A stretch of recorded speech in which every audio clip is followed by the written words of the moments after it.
All right, guys, welcome to our second virtual field trip today. We're here with Chief Bell from the Zanesville Fire Department. He's going to talk all about his career and some of the things that go on here at the fire department. So, again, just some housekeeping things. We entertain your questions. We've got some questions submitted already. We'll take a couple of brief breaks throughout the course of the presentation to answer questions. As always, teachers, you can type into that chat box. And Jamie's going to be monitoring that throughout the tour to answer the questions. So I'm going to turn it over to Chief Bell and he's going to tell you all about his career. Thanks, Trevor. Good morning, everybody. Everybody hear me okay? Okay. As Trevor said, my name is Chief Jeff Bell, Zanesville Fire Department. I've been the chief now for about a year in Zanesville, and I got my start in State County 4-H. So we'll talk a little bit about that as we get on later on. Zanesville Fire Department has 54 members to it. We work a 24-hour shift on, 48 hours off, and we have 3 different shifts. So somebody is here at each of our 3 stations, 365 days a year, 7 days a week, 52 weeks a year, 24 hours a day. So Christmas, holidays, anytime, day or night, we have people here responding to any emergency services that may be needed. And we'll talk a little bit about that. All right, awesome. So we've got a couple of questions that have been submitted, and we'll take a chance to answer a couple of those. So this one was submitted from Roseville Elementary. They asked, has your vehicles ever broken down on a way to a fire? We do have that. That's a very good question. What we do is we are very diligent with our vehicles and stuff. The first thing a shift comes on and does any morning that they come in, though, is to check out all of their gear. So they'll come in, check the trucks, start them up, run the pumps, make sure everything is in its place and that everything is working when they start their shift. But even with all that due diligence, once in a while we will have a vehicle breakdown. If we do that, then we will call in maybe mutual aid, or we will send one of our other vehicles, depending on what the emergency is. All right, great. And we've got several other questions, and they all kind of go around education. So what kind of education and training is required to be a fire department? Well, to be a fireman in the Zanesville Fire Department, or firemen in general, usually, especially in a paid department, you have to have your firefighter 2. State of Ohio, you get your firefighter 2. It gives you basics in fire science, hazardous materials, and anything else that you would need to know, from how your gear works and using it, to water flow, to driving an emergency vehicle. So it gives you all that information. And then after you have your firefighter 2 card, you will get on the job training at whatever department you would work at, whether it be at your local township departments, whether it be a paid department. And then the other thing that we require is you have to have, because emergency medical services are a huge thing for us right now. We are all at least EMT basics. We have EMT basics and paramedics on our staff, and you have to at least have that because a lot of our runs are for medical conditions. All right, so besides being the chief, what other roles are there here in the fire department?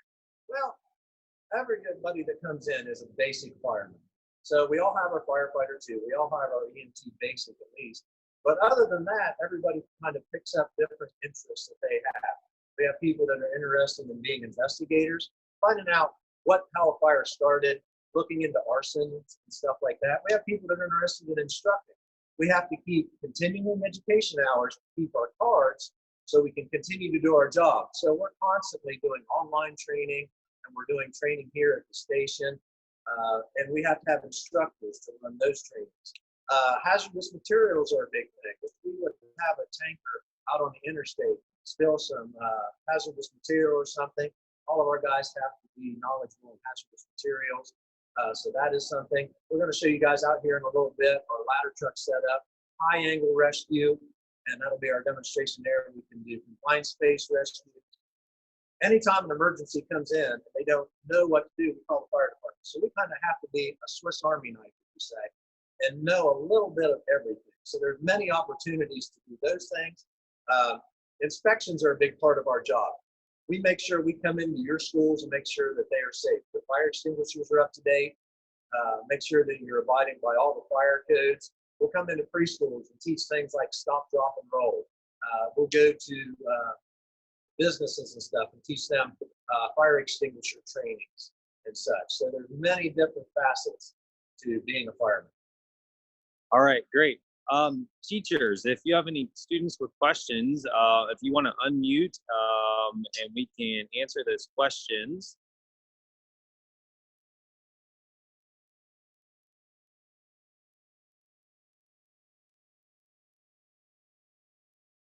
Or Jamie, if there's any questions in the chat box, we can answer those.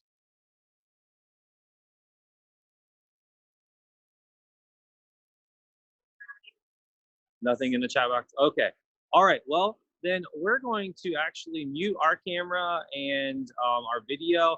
And I'm going to turn it over to Jamie McConnell, one of our other 4-H educators. And she's going to talk to you a little bit about some projects that are involved in our traditional club that would use skills and things that we're seeing here at the fire department today.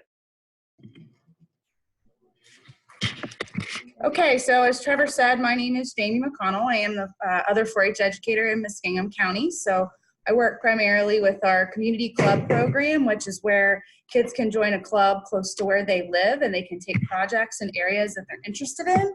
And one of the things that we want to do as part of this virtual field trip is talk to you guys about some of the opportunities in 4-H that are related to the career that we're talking about. So if you're interested in fire service or some other first responder type career, there are a lot of projects that you could take in 4-H that you might not be aware of that would give you an opportunity to learn some skills that would help you in the future in those careers. So we have a lot of projects in the STEM area, something like a robotics project.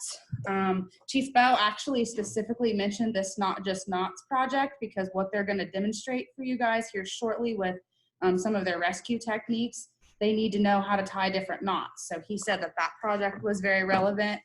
He also mentioned to us yesterday that they're here 24 hours for their shift, and oftentimes they're responsible for cooking meals for each other. So 4-H projects, you can take a lot of different cooking projects, and that would be relevant to this career area. Leadership skills, so public speaking is something that he does a lot of, and dealing with different people and dealing with how to manage people. Also, first aid and health projects. So there are a lot of health projects that you can take in 4-H, including a mental health project. So one of the things that he mentioned to us yesterday is oftentimes they're dealing with people when they're going through something really difficult. And so knowing how to help people when they're feeling stressed or upset is really important. And laundry, they do their own laundry here. So that's an important thing for them to know about as well. So there are a lot of different projects that you can take that are related to any career field that you would choose, but those are some that are specific to what we're talking about today. And I'm going to check and see if Trevor's ready to go back live. Everything good? Okay. Welcome back, guys. We had a few technical difficulties, but as Jamie was talking yesterday, one of the big parts of our job is problem solving. If we get a call and we have an emergency, whether a vehicle breaks down or we have something we haven't dealt with before, we have to use our problem solving skills. So this is firefighter Chad Brock. I wanted to show you him. Some of the training we have to do, not only learning how to do things, we have to stay physically fit. When a firefighter is going into a fire, we're doing a lot of things we do. He's carrying 90 extra pounds on him, from his air pack so he can breathe in hostile environments, to the tools that he carries, to the helmet, face mask, and clothing that protect him from the heat and other things that are in a fire situation. We got to make sure that he's physically fit to be able to carry all that. Now, he has all this gear plus anything else that he needs on our fire truck. The fire truck is our office. When we go in there, we cannot have you bring your burning house, but we can't have you bring your auto accident down to the station to use our tools. So anything that we would need on an emergency scene, whether it be ladders, hose, emergency medical equipment, firefighting is just one of the things that we do. One of the other things that we do is different kinds of rescues. We have our boat with having being the Wide Bridge City and having the river come through here and the canal. We have boat rescues, confined space rescues, and high angle rescues. So if you have a fear of heights, that might be something you need to get over if you want to be a fireman. So these guys are going to show you some of the things that we would do. And this is firefighter Mayo nicely. Hang on. Well, they're having a little technical difficulties too. But so while they're getting that worked out, we'll talk a little bit. We were talking about the education, but what are some of the other things we can expect in that? A starting firefighter at the City of Zanesville will usually start out about $48,000 a year. That's something that you are interested in as a career firefighter. Once they reach top pay, it'll be about $58,000 a year. And we have lieutenants, which would be the officer in charge of each of the trucks. They can make about $68,000 a year. And then we have assistant chiefs. They are in charge of a whole shift, which is going to be between 11 people and themselves to up to 15 people every day at each of the 3 stations. And they're going to make about $78,000 a year. My job mainly as the chief, and I can make up to $90,000 a year. My job is mainly doing budgeting, making sure that the firefighters have the tools and the training that they need. So I'm out there as an emissary, talking to people about the importance of fire safety, because we want to protect the city, we want to protect our residents, and letting them know the things that the firefighters need. Whether it be a $500,000 truck or whether it be a $10 flashlight, I got to make sure that they have the tools and the training. So we have gentlemen here, as well as myself, that set up hazardous material training every year. We have online training that we do to make sure our EMS cards and stuff are up to date. And we just try to stay physically fit. We make sure that they have all the tools that they need. Talking a little bit more about 4-H, while they're getting everything in there.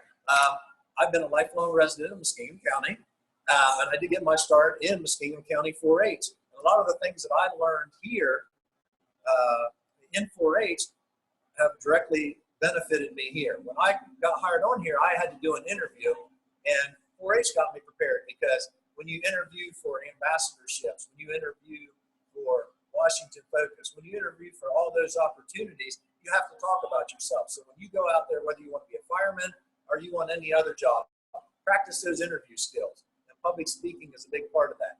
When I go to classrooms and we talk about stop, drop, and roll, I have to be able to get in front, demonstrate from somebody, and be confident in my knowledge, skills, and abilities, and my public speaking skills, to be able to get my point across and understand sometimes if I'm losing somebody also, and maybe change the direction that we're talking.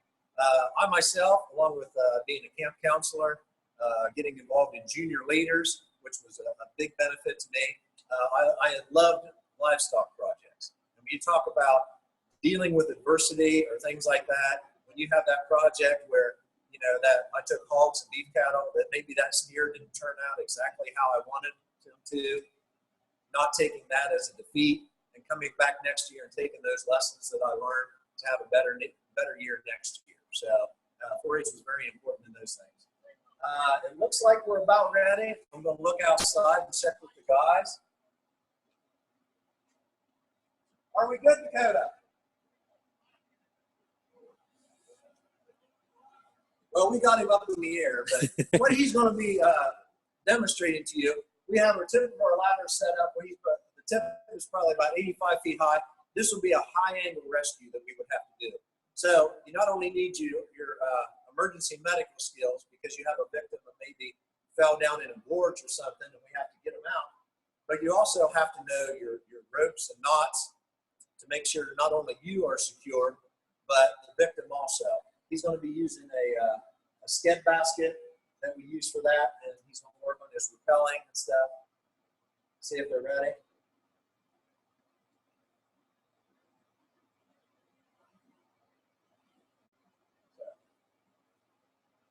Well, like I said, sometimes things don't go as we want to. We have to do some problem solving.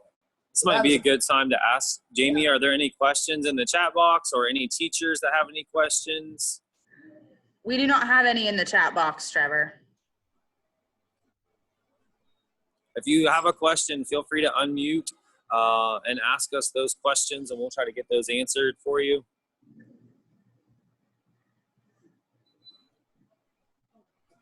No questions at this time. All right, if they're ready, we'll see if they.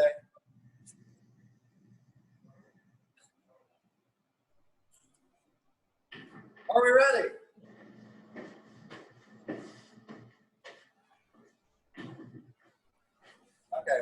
working that out. There's always a different way and stuff to do things. But I'll talk a little bit about some of the things that any job that you're interested in, you can be building the knowledge, skills, and abilities that will help you in anything. The things that we can control are our work ethic, being somebody that works hard at whatever you're doing. They probably also get a kick out of that. come in and be a positive influence. One of the things we have here, and we tell all our new firefighters come in, everything that we do is team oriented. We have 5 guys on a truck every day, and you have to be able to work with many diverse personalities and everything. So it's very important to be able to get along with people and work in those. Get used to working in I teams. do. I can't be in Whether you there. get I that can't in be in the sports. same room It's a because very important my aspect. husband will You're going to have to back work with stuff. supervisors. You're going to have to We work figured with that other out. people and The stuff. first Everything thing we we went to do a in back. the fire, we do as a crew. We get an assignment on the fire ground, whether it be room or too search close. and rescue, It's or just if we safer. give somebody ventilation in their room, be as a group. Nobody goes in alone. We always talk about at least 2 in and 2 out. We need, for every 2 people that are in, we have 2 people out And they there can watching what send they're doing. in, like, if they want. So when we have a crew in there, they're doing everything as a group and working as a crew. And that's one of the things we really look at too, is that teamwork aspect. The other thing that I would talk about is anything that you're passionate about is, and working with people, is networking. And what I mean by networking is make connections with other people. If you have passions, let them know what your passions are and talk about it. Because there may be somebody, if you're interested in learning, how to crochet, and you tell somebody, hey, that's something I've been interested in, they may know somebody that has that skill. If you're looking for a job, if you want to grow up and be, working excavating or something, if you let other people know, maybe they know somebody that can give you that start in that.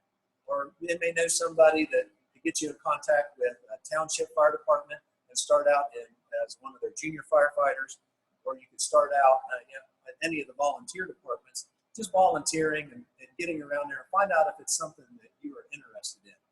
I'll tell you myself, when I was your guys' age, I was sure that I was going to be a basketball coach and a high school history teacher.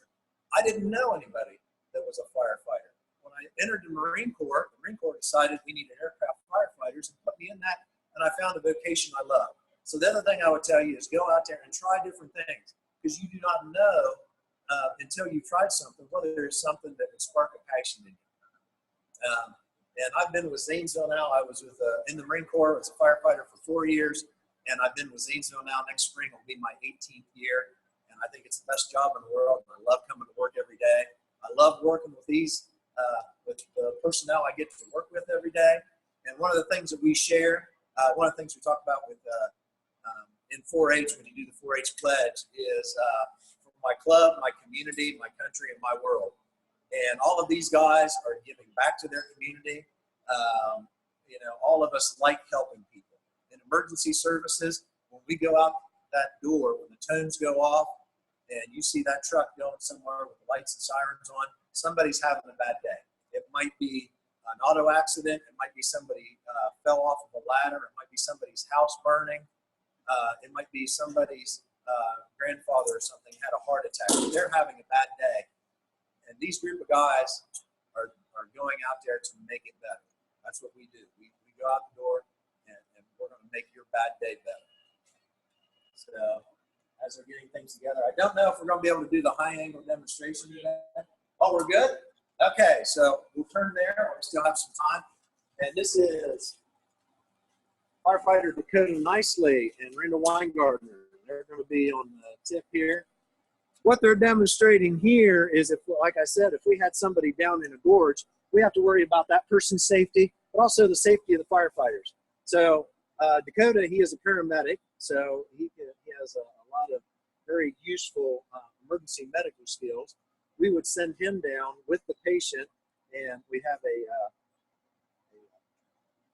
SCED device there. We're going to send down there also. He would put the patient inside there, and we would be able to get them out of a gorge or stuck down in an area where we couldn't reach by conventional means, where we couldn't send people down.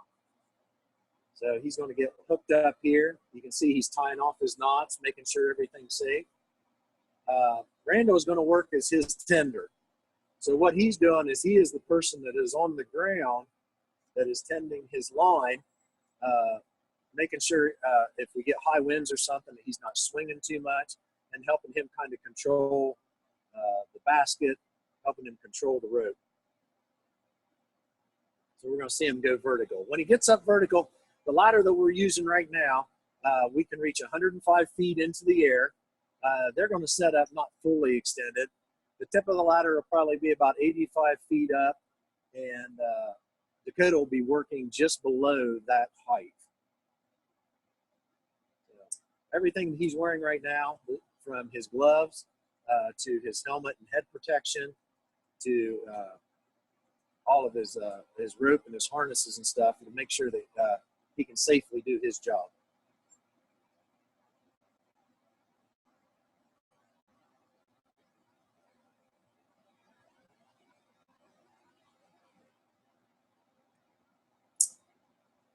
He's clipping in right now with a D hook there.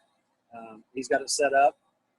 So if he needs a braking mechanism, that's what the smaller bright yellow rope that he has. He's got it set up as a prusik, and he can help brake or set from the rope. So now he's giving the signal to the ladder operator who's going to raise him up. Like I said, if you're scared of heights, maybe this isn't the side of the job that you'd be interested in, but it's something that Dakota's very passionate about. Now, if we had somebody in that basket or a victim who's going up, he would be tending to that person, making sure they're okay. So we would have lowered him down into the gorge, or if we were inside of let's say a grain silo. We've done one of those before. Somebody's in the bottom of a grain silo with a broken leg. We can't get him out through the bottom. We'd have to go in through the top. We'd lower him down through there. Dakota would get him packaged up, treat the injuries that he could while he was there, and then we would raise him up out of there and get him back up and out.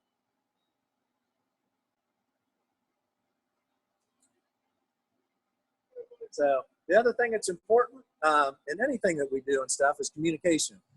We have our radios we can communicate with. We have hand signals and stuff. So all the training that we do together is, like I said, teamwork. So the driver, the tender, the firefighter that's out on the end are all working together to get the job done. He's going to take it over here if we can go outside a little bit. He's going to take him off. We took him out of where he was, and we're going to drop him down on the roof. How are we doing on time, Jamie? 9:58. Okay. Do we want to go ahead and cut? About 5 more minutes.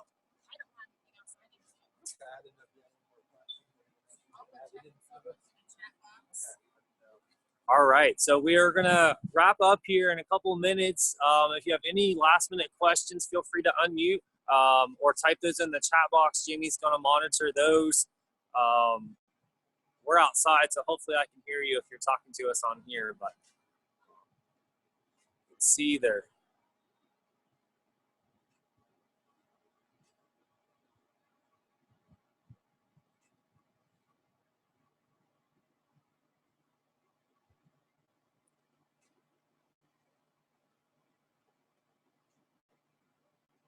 We have a question. Because they want to be able to see you, Brian. Can you And hear the Eagle us? has landed. Hey, thank you wow. for joining us today. We appreciate it. And I would like to suggest also, if this is something you're interested in or you just want to learn more, come down to the Zanesville Fire Department or stop by your local fire department. We always like to share our knowledge, skills, abilities, and give people tours and answer any more questions that you can. So set up a tour or come down on your own to our department or any of your local departments. Mrs. Gauze, do you have a question? Yeah. Oh, sorry. Yeah. Can you hear me? Yep. Oh, okay. They want to know, do you use dogs to help you? We use dogs. Do we use dogs? We currently do not have a dog here. The police department does use dogs a lot more, but they do have arson dogs. And there are people at the state that we can call. If we suspect, through one of our investigators suspect that there was a fire or something, and we can't pinpoint where maybe a gasoline was used or kerosene or some kind of other flammable material, We can bring in an arson dog, and he can sniff out maybe the areas where somebody was pouring something after where the fire burned it off. All right, great question. Any last minute questions before we sign off here?